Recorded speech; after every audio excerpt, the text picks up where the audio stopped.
सबसे पहले तो हमें जो जानने की जरूरत है वो है हमारा वर्क स्पेस। अब वर्क स्पेस क्या होता है, तो यहाँ पर जो भी आपको नजर आ रहा है, जैसे कि ये कमांड्स नजर आ रहे हैं, नीचे कुछ कमांड लाइन वगैरह ऑप्शंस नजर आ रहे हैं, तो ये जिस तरह का इंटरफेस हमें नजर आ रहा है इसे हम वर्क स्पेस कहते हैं।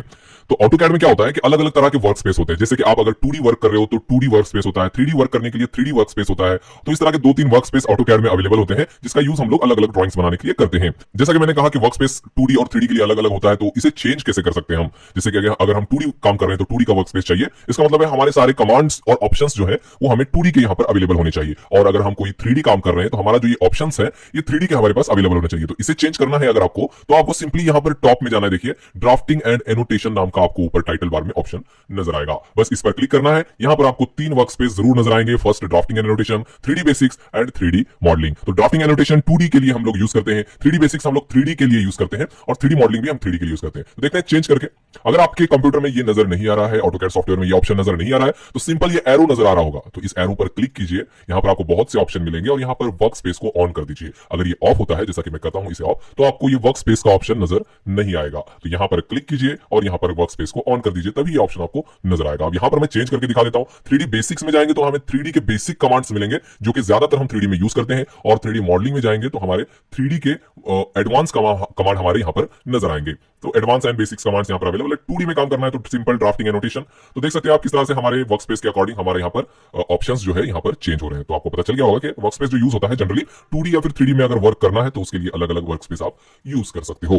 तो ये हमारी फर्स्ट जो सेटिंग थी, ये हमें मालूम होना बहुत ही ज्यादा जरूरी है। तो ये हमारा हो गया। अब नेक्स्ट जो सेटिंग है कि जो वर्क स्पेस में हमारे जो ऑप्शंस यहाँ पर नजर आ रहे हैं, जैसे कि ड्रॉ टूलबार, मॉडिफाइड टूलबार, इसे हम लोग रिबन बोलते हैं। ये जो है ये पूरा एरिया रिबन कहलाता है। और इस रिबन में बहुत सारे टूल बार्स है, जैसे ड्रॉ, मॉडिफाई, एनोटेट, लेयर्स, और उन टूल बार्स में अलग अलग ऑप्शन हमारे यहाँ पर नजर आ रहे हैं। तो इन टूल बार्स का क्या होता है कि अगर हम लोग यहाँ पर देखिए ड्रॉ में यहाँ पर हमें इतने सारे कमांड्स नजर आ रहे हैं, और एक्स्ट्रा कमांड जो है वो हमें यहाँ पर क्लिक करने के बाद यहाँ पर छोटे छोटे कमांड्स हमें नजर आएंगे। ये सारे ड्रॉ टूलबार के कमांड्स है। तो कुछ कमांड्स ऊपर बड़े नजर आएंगे और कुछ कमांड हमें नीचे यहाँ पर क्लिक करने पर नजर आएंगे। इसी तरह मॉडिफाई में, इसी तरह एनोटेशन में, लेयर्स में, ब्लॉक्स में, इस तरह से अलग अलग में आपको एक्स्ट्रा कमांड्स यहाँ पर मिलेंगे। तो आपको अगर कोई कमांड ऊपर नहीं मिल रहा है तो आप सिंपली इसके अंदर जाके देख सकते हो कि यहाँ पर कोई कमांड अवेलेबल है या नहीं। तो ये सारी चीजें आपको पता होनी चाहिए।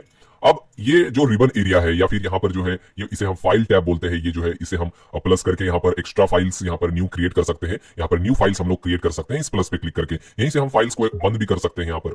तो ये जो है फाइल टैब है, यहाँ पर आपका व्यू क्यूब है, यहाँ पर आपको कुछ ऑप्शंस नजर आ रहे हैं, यहाँ पर आपका कमांड लाइन है। ये सब आपको बेसिक थोड़ा बहुत तो पता ही होगा। तो ये सब अगर कोई भी इसमें से हाइड हो जाता है, मतलब आपको नजर नहीं आ रही कमांड्स, कोई भी नजर नहीं आ रही, या फिर कोई टूल बार नजर नहीं आ रहा, तो क्या करेंगे। तो सबसे पहले तो हम देखेंगे कि ये जो मेन रिबन है, ये जो रिबन है यही हमें नजर नहीं आ रहा है। हमें बिल्कुल ये रिबन नजर नहीं आ रहा है। तो क्या करेंगे, सबसे पहले तो मैं इसे ऑफ कर देता हूं। रिबन को ऑफ करने के लिए मेरे पास 2-3 ऑप्शंस है। तो मैं यहाँ पर इस एरो पर क्लिक कर सकता हूं। देखिए, और फर्स्ट टाइम क्लिक करूंगा, फिर second time and third time. पूरी तरह से देखिए रिबन यहाँ पर गायब हो गया। पूरी तरह से तो नहीं बोलेंगे, क्योंकि यहाँ पर देखिए अगर मैं यहाँ पर होम पर क्लिक करता हूं तो हमें यहाँ पर नजर आएगा, और वापस आ जाने पर गायब हो जाएगा। ये पूरी तरह से मतलब डिलीट नहीं हुआ है ये रिबन। आप जब भी क्लिक करोगे तभी ये शो करेगा, बाद में ये हाइड हो जाएगा। तो ये आपको डिस्प्ले जो एरिया है आपके ड्राइंग का एरिया, वो बड़ा प्रोवाइड करने के लिए ये आप इस तरह से छोटा कर सकते हो बाय यूजिंग दिस एरो। तो इस एरो का यूज करके अगर फिर से आप इस पर क्लिक करोगे तो यहाँ पर आपका जो रिबन है बड़ा हो जाएगा, फिर थोड़ा छोटा हो जाएगा। इससे आप इस तरह से क्लिक कर सकते हो और यूज कर सकते हो। इस तरह से छोटे छोटे इसमें आप सारे कंप्रेस हो जाएंगे आपके जो कमांड टूल बार्स है। और एक बार क्लिक करता हूं और भी छोटा हो जाएगा, यहाँ पर ड्रॉ टूलबार और भी छोटा हो जाएगा, सिर्फ लिखा हुआ नजर आएगा यहाँ पर। तो इस तरह से आप छोटा कर सकते हो, या फिर कभी कभी छोटा हो जाता है। तो याद रखिए कि अगर आपके स्क्रीन में ये एरो नजर आ रहा है तो इस पर सिंपली क्लिक कीजिए 1-2 बार, तो आपको सारे आपकी कमांड्स नजर आने लगेंगे। अगर आपका ये जो एरो है ये भी गायब है, मतलब ये भी आपको अगर नजर नहीं आ रहा है, तो क्या करेंगे हम। तो सिंपल मैं पहले इसे क्लोज कर लेता हूं। तो इसे क्लोज करने के लिए मैं यहाँ पर टाइप करता हूं रिबन क्लोज नाम का ऑप्शन आ रहा है। देखिए, तो रिबन क्लोज यहाँ पर हमारा देखिए रिबन जो है वो ऑफ हो चुका है।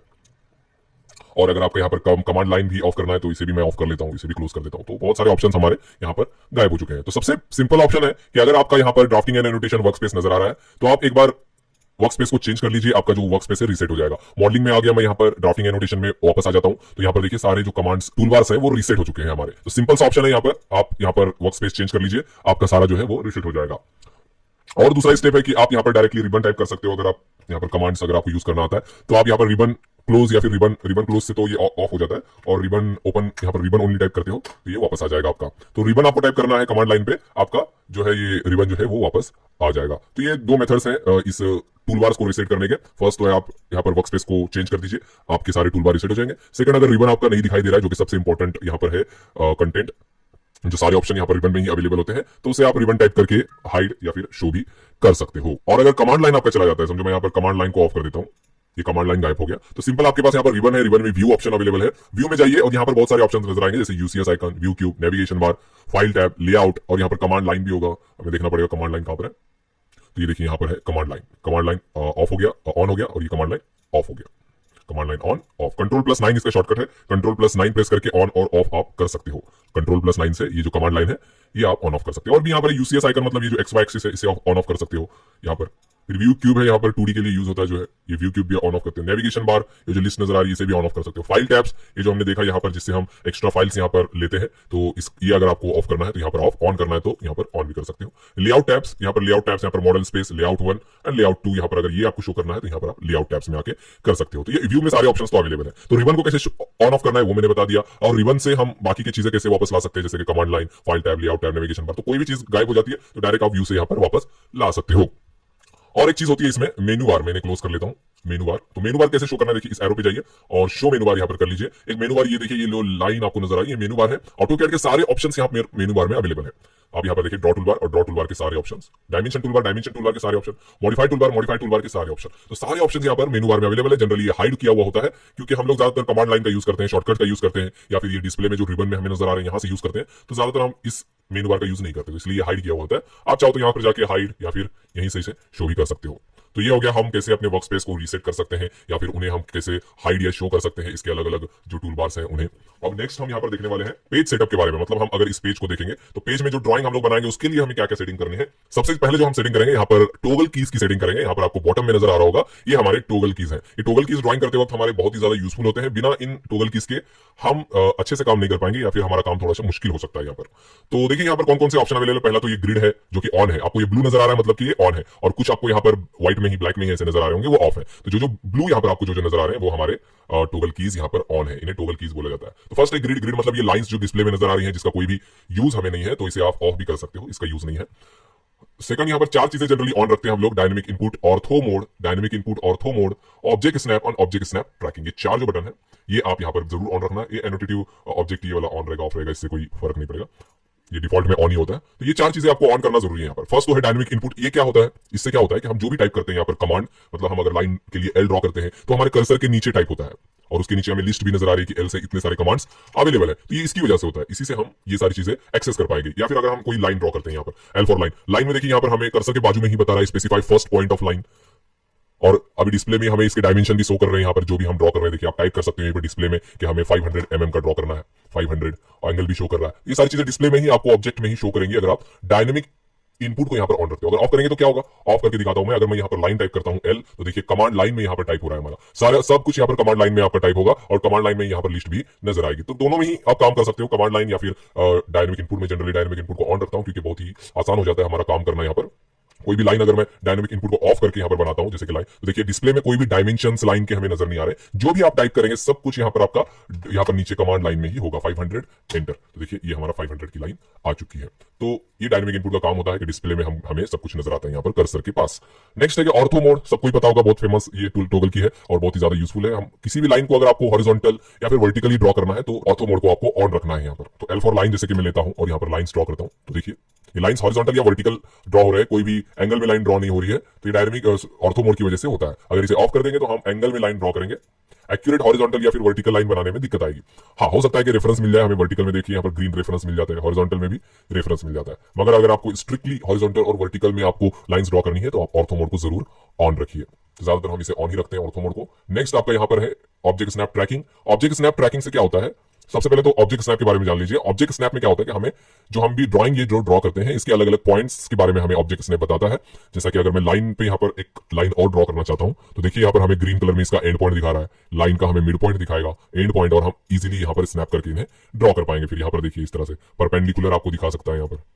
इस तरह से अलग अलग पॉइंट दिखाने का काम होता है, वो होता है ऑब्जेक्ट स्नैप का। और कौन कौन से पॉइंट आपको शो करना है, मतलब यहाँ पर आपको एंड पॉइंट दिखा रहा है तो ये आपको इस वजह से दिखा रहा है क्योंकि इस एरो में जो है यहाँ पर ये सारी चीजें ऑन है। देखिए एंड पॉइंट ऑन है तो ये शो करेगा, मिड पॉइंट ऑन है मतलब ये शो करेगा, सर्कल का सेंटर ऑन है मतलब ये शो करेगा। अगर हम मिड पॉइंट को ऑफ कर देते हैं, लाइन का मिड पॉइंट अब हमें शो नहीं करेगा। यहाँ पर देखिए लाइन का मिड पॉइंट हमें शो ही नहीं कर रहा है। फिर से मैं यहाँ पर जाके ऑफ कर देता हूँ, सॉरी ऑन कर देता हूँ, अब हमें वापस ये मिड पॉइंट शो करेगा। तो ये ऑन करना जरूरी है। ये पॉइंट्स है, अलग अलग पॉइंट्स जो हमें ड्राइंग करते वक्त यूज होते हैं, तो इन सबको आप ऑन रखिए। ये काम होता है ऑब्जेक्ट स्नैप का। ऑब्जेक्ट स्नैप ट्रैकिंग, तो ऑब्जेक्ट स्नैप ट्रैकिंग क्या होता है, जो पॉइंट्स मैंने अभी बताया आपको, जैसे कि एंड पॉइंट, मिड पॉइंट, इनको ट्रैक करने का काम होता है। देखिए ग्रीन में ये ट्रैक हो रहे हैं, ये ग्रीन में ट्रैक हो रहे हैं, अगर मुझे इसी लाइन में स्ट्रेट लाइन ड्रॉ करनी है मैं ड्रॉ कर लूंगा।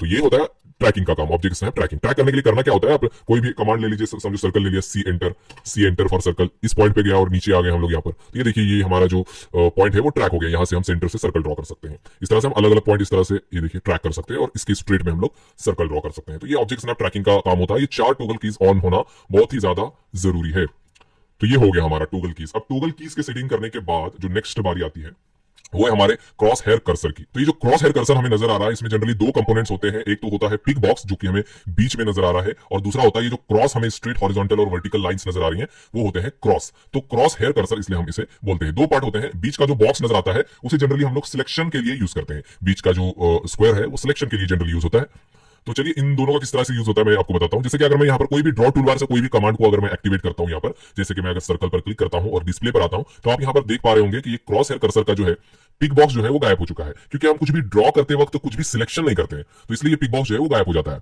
और इससे आप समझ सकते हो कि हमारा अभी ड्रॉ टूलबार से कोई ना कोई कमांड एक्टिवेट है। अगर मैं एस्केप करके बाहर आ जाता हूं कमांड से, तो यहाँ पर देखिए वापस से हमारा पिक बॉक्स और यहाँ पर क्रॉस हेयर नजर आने लगा। इस तरह का अगर आपका सिचुएशन है तो आप समझ जाइए कि आपका कोई भी कमांड एक्टिवेटेड नहीं है। और अगर आप ड्रॉ से कोई भी टूल लेते हो तो यहाँ पर आपका पिक बॉक्स गायब हो जाएगा, आपको यहाँ पर ड्रॉ करना पड़ेगा इस तरह से। अब देखिए वापस से हमारा जो कर्सर रिस्टोर हो गया। अगर आप यहाँ पर मॉडिफाइड टूलबार से कोई कमांड लेते हो, मॉडिफाइड टूलबार से समझो मैं यहाँ पर रोटेट या फिर कॉपी कमांड लेता हूँ, कॉपी कमांड, तो कॉपी कमांड के बाद देखिए आपको सिर्फ और सिर्फ पिक बॉक्स नजर आएगा, क्रॉस नजर नहीं आएगा। तो अगर आपका सिर्फ पिक बॉक्स नजर आ रहा है तो आपको समझ जाना चाहिए कि आपका मॉडिफाइड टूलबार से कोई ना कोई कमांड एक्टिवेट हुआ है। तो इस तरह से 2 ऑप्शन होते हैं। मॉडिफाइड टूलबार से अगर कोई भी हम ऑप्शन लेते हैं तो जनरली हमें सिलेक्शन करना पड़ता है, तो इसलिए पिक बॉक्स का यहाँ पर यूज होता है। तो जैसे कि मैंने कॉपी लिया तो हमें कुछ ना कुछ ऑब्जेक्ट सिलेक्ट करना होगा जिसे हमें कॉपी करना है, और उसे हम इजीली कॉपी कर सकते हैं इस तरह से। तो ड्रॉ टूलबार से कोई भी एक्टिवेटेड होगा कमांड तो क्रॉस दिखाएगा, और अगर आपका मॉडिफाइड टूलबार से कोई भी कमांड एक्टिवेटेड होगा तो आपका यहाँ पर पिक बॉक्स दिखाएगा। इन दोनों की साइज को भी आप कंट्रोल कर सकते हो। देख सकते हो कि मेरा जो क्रॉस हेयर कर्सर है उसकी साइज बड़ी है, और आपके जो कंप्यूटर में जो क्रॉस हेयर की कर्सर की साइज होगी वो छोटी होगी। डिफॉल्ट में जिसकी साइज होती है वो छोटी होती है। उससे क्या होता है कि बिगिनर स्टूडेंट्स को थोड़ा सा प्रॉब्लम आता है सिलेक्शन के लिए, ऑब्जेक्ट सिलेक्शन, क्योंकि जो भी सिलेक्शन हमें करना है उसके लिए हमें इस पिक बॉक्स को ऑब्जेक्ट के ऊपर लेके जाना पड़ता है, और अगर वो पिक बॉक्स छोटा है तो आपको सिलेक्शन में थोड़ी सी दिक्कत आ सकती है। तो इस क्रॉस हेयर कर्सर के साइज को आपको इंक्रीज कैसे करते हैं ये पता होना जरूरी है। तो चलिए करते हैं इस पिक बॉक्स और कर्सर की साइज को इंक्रीज।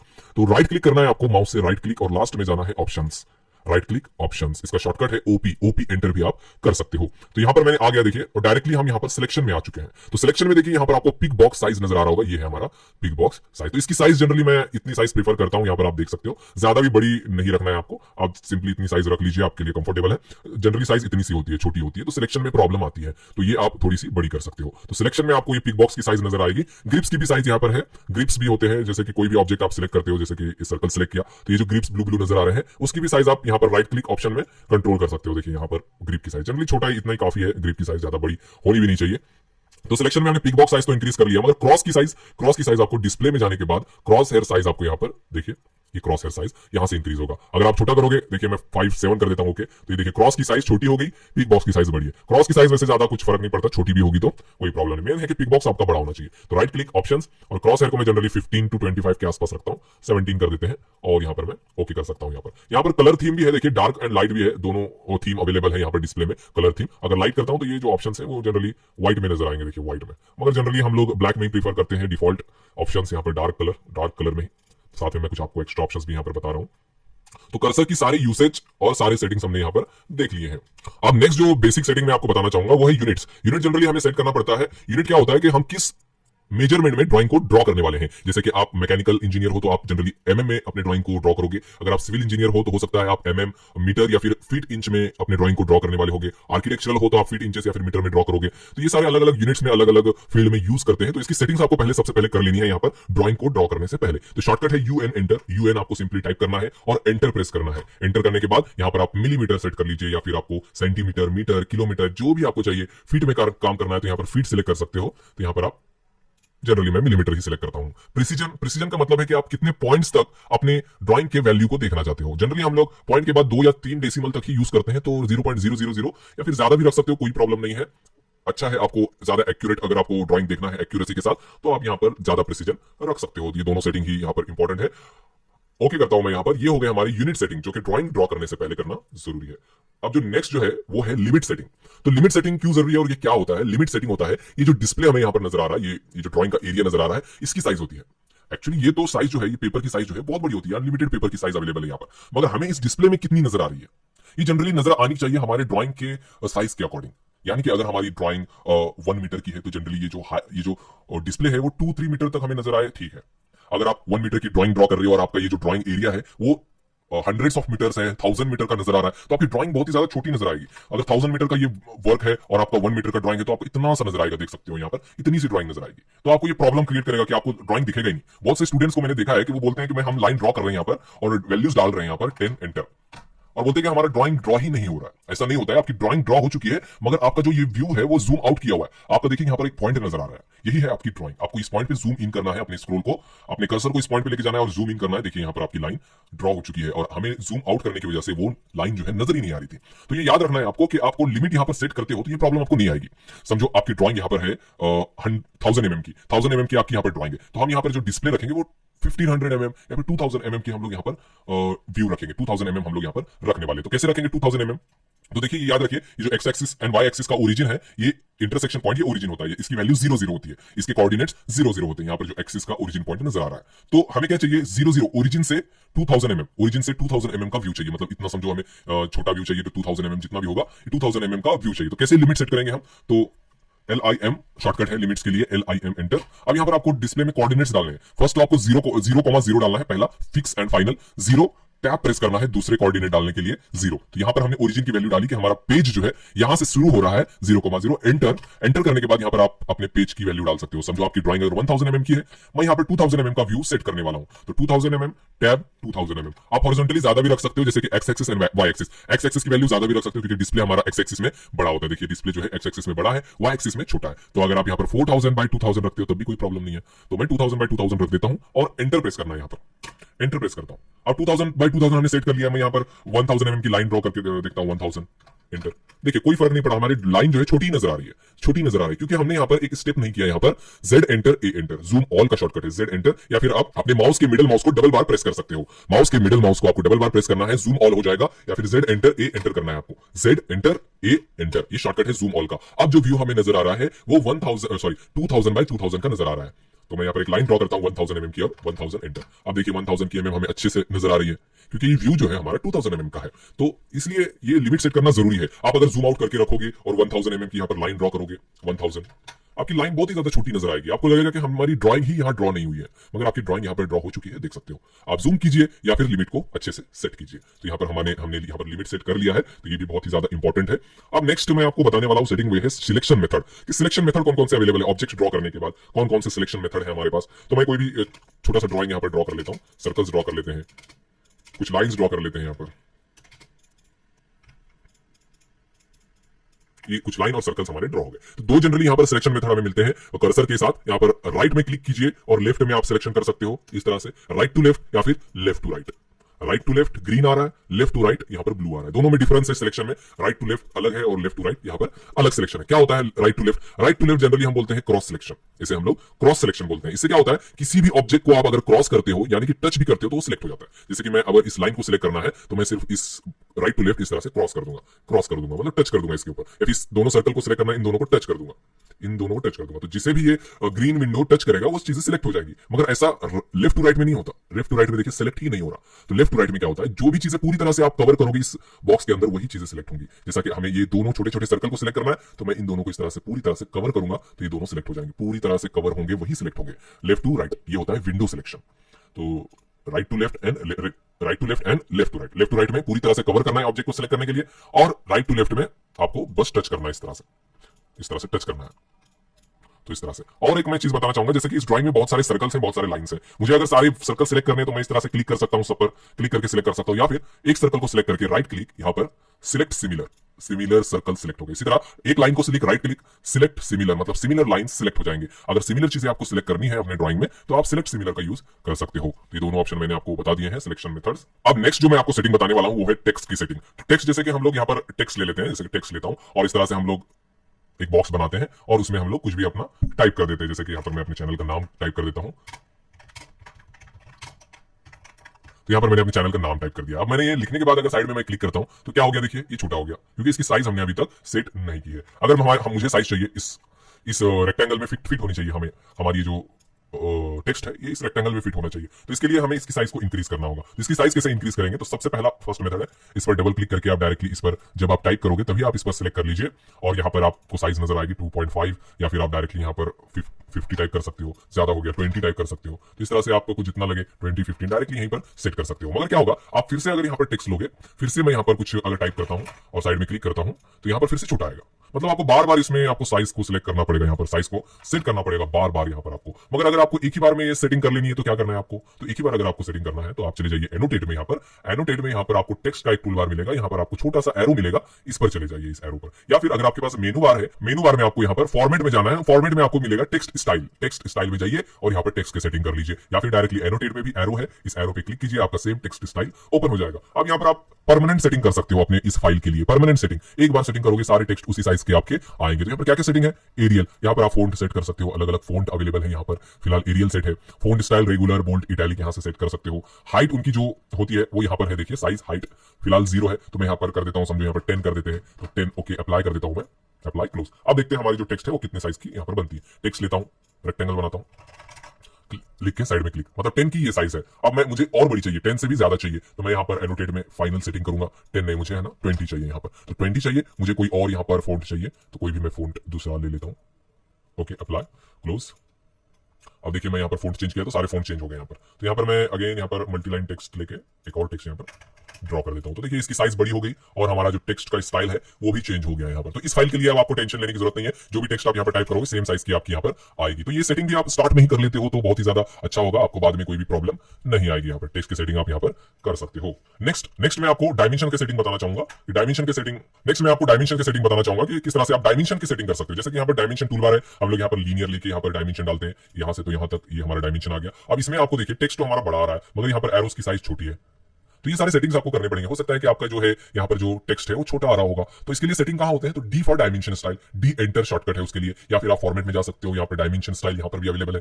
तो डायमेंशन स्टाइल में चले जाइए, मॉडिफाई कीजिए। यहाँ पर मॉडिफाई करने के बाद टेक्स्ट की साइज को आपको अगर कम ज्यादा करना है तो टेक्स्ट में आ जाइए, टेक्स्ट की हाइट आप यहाँ पर चेंज कर सकते हो। अगर हमने पहले ही टेक्स्ट की सेटिंग कर रखे हैं यहाँ पर, तो हमने टेक्स्ट की सेटिंग कर रहे हैं तो डिफॉल्ट यहाँ पर 20 यहाँ पर आ रहा है। अगर आपको टेक्स्ट के आगे सेटिंग करना है तो आप टेक्स्ट में जाकर सेटिंग कर सकते हो। एरो की सेटिंग, यहाँ पर एरो की सेटिंग है, तो एरो देखिए, एरो का टाइप किस तरह से आपको आर्किटेक्चरल चाहिए, क्लोज फिल चाहिए, या फिर एरो का साइज आपको बड़ा चाहिए, तो एरो के साइज में यहाँ पर 2.5 है तो यहाँ पर मैं 10 कर देता हूँ, 10 करके ओके क्लोज। तो देखिए एरोस भी बड़े हो गए। तो ये दोनों सेटिंग हमने कर ली है। टेक्स्ट को छोटा करना है तो मैं यहाँ पर जनरली फॉर्मेट टेक्स्ट स्टाइल, और यहाँ पर हमारी 20 की साइज है टेक्स्ट की, तो मैं यहाँ पर कम कर देता हूँ, 10 कर देते हैं, अप्लाई क्लोज। तो यहाँ पर देखिए हमारे जो टेक्स्ट है उसके जो टेक्स्ट की हाइट है वो भी यहाँ पर कम हो चुकी है। यहाँ पर आप डालोगे तो टेक्स्ट की हाइट भी यहाँ पर कम हो जाती है। और कभी कभी क्या होता है, यहाँ पर पॉइंट की जगह कॉमा आ जाता है, पॉइंट की जगह कॉमा आ रहा है, देखिए 289.86 है, यहाँ पर 0.86 है मगर ये पॉइंट की जगह कॉमा आ रहा है। इसकी भी setting dimension style, format, dimension style, modify में जाने के बाद यहाँ पर आप प्राइमरी यूनिट में जाइए और डेसिमल सेपरेटर पीरियड कर दीजिए यहाँ पर, मतलब पॉइंट, ओके क्लोज। यहाँ पर आपका पॉइंट नजर आने लगेगा। तो ये सेटिंग भी आपको मालूम होना जरूरी है, 289.86। तो ये सेटिंग हमने कर ली है, डायमेंशन की सेटिंग, टेक्स्ट की सेटिंग मैंने आपको बता दी है। अब लास्ट सेटिंग है सेव के लिए। सेव के लिए देखिए, जैसे कि हम शॉर्टकट हमारा कंट्रोल प्लस एस से सेव कर सकते हो, या फिर इस आइकॉन पे क्लिक करके यहाँ पर सेव कर सकते हो। आप सेव करने के बाद आपको यहाँ पर file name and file type का ऑप्शन आएगा। तो फाइल नेम आप अपने हिसाब से जो भी डालना है डाल दीजिए, मगर फाइल टाइप में क्या कीजिए, आपको अगर इसे किसी भी वर्जन में ओपन करना है, जैसे कि हम ऑटोकैड फाइल को किसी को सेंड करना चाहते हैं, उसके पास ऑटोकैड का 2020 2022 वर्जन अगर नहीं हुआ, ओल्ड वर्जन रहा जैसे कि 2007 2010, तो वो इस फाइल को ओपन नहीं कर पाएगा। याद रखिए, किसी भी फ्यूचर के फाइल को, लेटेस्ट वर्जन के फाइल को ओल्ड ऑटोकैड में ओपन नहीं कर सकते जब तक हम यहाँ पर उसे ओल्ड वर्जन में सेव नहीं करते। अगर हमें ओल्ड वर्जन में ओपन करना है तो आप यहाँ पर 2004 सेलेक्ट कर लीजिए, 2007 सेलेक्ट कर लीजिए। तो क्या होगा कि 2007 के आगे के जितने भी ऑटोकैड के वर्जन है उन सब में ये फाइल ओपन होगी। या फिर 2013 कर लीजिए, 2013 के बाद सभी वर्जन में ये फाइल ओपन हो जाएगी। अगर आप 2018 सेलेक्ट करते हो तो 2018 के पहले के जितने भी वर्जन होंगे ऑटोकैड के, उन सॉफ्टवेयर में ये फाइल ओपन नहीं होगी। तो इसलिए आप याद रखिए कि इन्हें आपको अगर ओल्ड वर्जन में ओपन करना है इस फाइल को, तो आप ओल्ड वर्जन यहां से सिलेक्ट कीजिए और फिर आप यहां पर अपने फाइल को सेव कर सकते हो। तो ये सारे सेटिंग्स थे जो कि एक बिगिनर स्टूडेंट्स को जानने बहुत ही ज्यादा जरूरी है, और ये सभी सेटिंग्स जो मैंने आपको बताए, ये सभी सेटिंग्स ड्राइंग बनाने से पहले अगर आप करते हो तो बहुत ही ज्यादा आपको आसानी होगी किसी भी ड्राइंग को बनाने में। उम्मीद है आपको ये वीडियो पसंद आया होगा। अगर पसंद आया हो तो इस वीडियो को लाइक कीजिए, शेयर कीजिए और हमारे चैनल को सब्सक्राइब कीजिए। तो चलिए मिलते हैं नेक्स्ट वीडियो में।